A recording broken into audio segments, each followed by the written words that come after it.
Hey there, Michael Krisa here, a.k.a. That Interview Guy, and I am with Lorne Wallace, who is the president of Lone Wolf. And in today's marketplace, brokers have to be very, very focused on their bottom line and what they can do to run their offices efficiently. And Lorne touches almost to pretty close to 4,000 offices across North America. So here's a guy that you may not have heard of, but he's got his finger on the pulse of what brokers need to be doing. And I've focused a lot on what agents can be doing to be productive, but here's something specifically for your brokers and managers. So Lorne, take it off. Like right now, we know that offices are closing down. Brokers are looking to streamline their systems. A guy like you that's in touch with all these different managers and brokers, give our viewers some kind of suggestions. What can they do to weather the storm? Well, I've been doing this for 20 years in business, and with the chartered accounting background that I have, I actually ran an accounting practice for a number of years where I was the accountant at year-end that came into real estate offices and signed the statements and did the tax returns. So I've seen a lot of this over the years, and I've been around long enough to see the ups and downs. I saw the 1990 crash, different things go on. So the guys that are successful, the guys that I've seen over the last 20 years be successful, have some common themes to them. One is they're engaged. They manage their companies. They don't put their head in the sand. They get out in front, and they get their numbers, and they manage. And what that means is facing up to the realities of your numbers. So, I mean, getting a report, like for example, your agent uncovered expense report we have in our system. I mean, it tells me not just my agent receivables, but tells me with the deal information, you know, who is not covered, who doesn't have deals coming in to pay their bills. Those are my bad debts. The sooner I address that issue, I just can't pretend it's going to go away. I need to talk to those agents and say, you know, what are you doing? Are you door knocking? Are you blogging? What are you doing to be productive? Where are you going to make the money to pay my bills? Because those expenses that I'm putting out, those are hard costs. And it's amazing, you know, information, I mean, having the right information in your hands is very, very important, because on the agent receivables in that particular report, a lot of times you'll get the large numbers that you'll focus on. The $5,000 agent, the guy who owes you $5,000. Well, if that's a top agent who's got $20,000 in closings, he's not a problem for you. It's right below him, the $500 guy that you ignore. He's your problem because he has no closings, and that's $500 you're going to lose. It's the productivity information. I mean, we have reports that you know, the good brokers look at these reports and they go, you know, if I have standards in my office, if I expect you to have at least 2 listings on the go and have closed so many deals by this time of the year, et cetera, et cetera, et cetera, you know, give me a report that tells me who meets my criteria in the office. I mean, a lot of times guys have hired bodies, and it's almost the mirror test. As long as there's breath coming out, we hire you. But unless they're being productive and contributing to your office, I mean, they're not helping your bottom line. So part of this, then, what you're saying is you have to really know your numbers in this marketplace. And you mentioned focusing on the guy that owns 5,000. Well, in the bigger brokerages where it's not uncommon to have 60, 70, 100 agents under one roof, it's that incremental adding up of little guys that owe money but aren't bringing anything in. So you could have 10 or 15 guys that owe you a little bit that you really didn't focus on. You know, I mean, it truly is the proverbial death by 1,000 cuts. I mean, it's all the little stuff that I mean, we've been taught for little kids, right? Look after the pennies, the dollars look after themselves.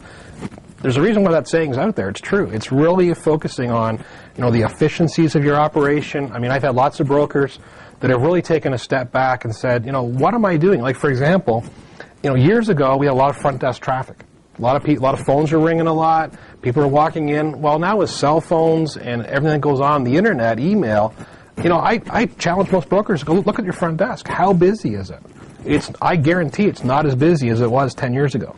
So the reality is then, okay, that's a staff member. Are they underutilized? Have I got 2 people in my accounting department that I could have, you know, the person at the front desk inputting the deals? I mean, we've got it set up, for example, that the staff member at the front desk can put deals in the computer, but you can give them an access level that they don't see anyone split, the agent splits or fees or anything. So they don't get to see any, you know, the important financial information, but they're doing the work of putting in names, addresses, buyers, sellers, and everything, and getting the productivity of that body. I mean, that's, you know, front desk, $25,000, $30,000 body. I want to know I'm using them 100% of the time. It sounds the way you've systemized that could almost be an entry-level employee that would be doing that data entry. Sure. Well. It's all about looking at your operation and figuring out the efficiencies. A couple big mistakes people make in business that I've seen over the years. This is non-real estate as well. It's I've been an accountant for 25 years, and 2 things. If you ask a question, the answer is we've always done it that way. Huge red flag in an operation. And when you ask the follow-up question, the answer is, well, we don't have enough time to change. Well, you don't have enough time to change because you're doing it the way you've always done it. And it's classic. And you see it, and you know, I challenge people when I talk to brokers, and I challenge them to what I call W5 your company. And that's to go to each aspect of your operation and ask the 5 W questions: who, what, when, where, and why. And the goal there being to challenge what you're doing. And, you know, at Lone Wolf, we practice that ourselves. I mean, you know, we do certain things, and then we stand back and say, all right, that worked until now. It was the right thing to do. But the right thing to do when you have, for example, 20 agents, you've now grown, and with 1 branch, you've now grown to 100 agents with 3 branches. Well, the right thing isn't the right thing anymore. You need to operate differently. And it's that constant questioning of your operation. I recently hired a VP of operations here at Lone Wolf, and he came from outside the software business. And when I was interviewing him, he says, well, you know, I don't really know anything about the software business. I said, you're perfect for it. Because I don't want the guy coming into my company who thinks he knows all about our business. I want the guy coming in from the outside that asks all the questions about, why do you do that? Especially when you're positioning yourself as not being a software company, but a solutions company. That's crucial. Well, our true business is a service business. We happen to deliver it through software technology, but really it's a service business, and that's helping the brokerages run more efficiently. You're spending a lot of money. A brokerage business is an expensive business to run. Are you seeing, again, when you're looking across the U.S. landscape, are brokers, when I say streamlining, are they cutting away dead wood? Are they making their offices smaller and more efficient as opposed to the days when we had 100, 120 people under one roof? It's a whole range. I mean, there's no magic answer that just fits every scenario. It's all different across the country. But the common themes are there. I mean, a lot of areas I have brokers that are acquiring competitors. And you have 2 offices that are underutilized. I mean, when you take rent and salaries, they typically account for about 65 to 70% of your overhead operation. Just those 2 line items. So, how do you make that as efficient as possible? Well, rent, obviously, you pack as many bodies in as you can. And then labor is make sure that everyone's working, flat out. I mean, you can't have, the days of being fat are gone. And that's what happens. I mean, everybody gets, when times are good, it's interesting trying to sell software. People ask us, they go, well, you guys must be way down. We're not. Our sales are up this year. And the reason for that is, it's interesting, people pay attention to our message now. Where in past years, I mean, I spoke to a group of brokers at a conference in Florida in February. And I had a room for 80 people. And in past years, if I had got 25 people, I'd be thrilled. I had 110 people come to that room. They were packed in, and it was about office profitability. And it's amazing that, I said at the start of my speech, I said, you guys are listening to the speech now. You really should have been listening to it about 5 years ago. So the challenge is when times are fat, you have the money to spend and improve your operation, but you're making so much money that you can't be bothered, quite frankly. Yeah, when you're hauling in dollars, you're really not conscious of bleeding pennies. But now when everything's turned around, it's completely different. It's hard to convince somebody making $500,000 a year that they could be making $700,000. Mm-hmm. But that person's a lot more receptive to the message when they're now making $100,000 a year, and they could still be making $300,000. Got it.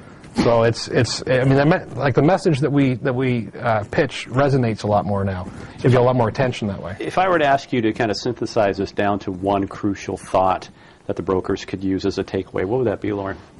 Just manage your business. Don't lie to yourself, and get your numbers in your hands and manage your business properly. Understand who's making money, who's not making money. Hold agents accountable.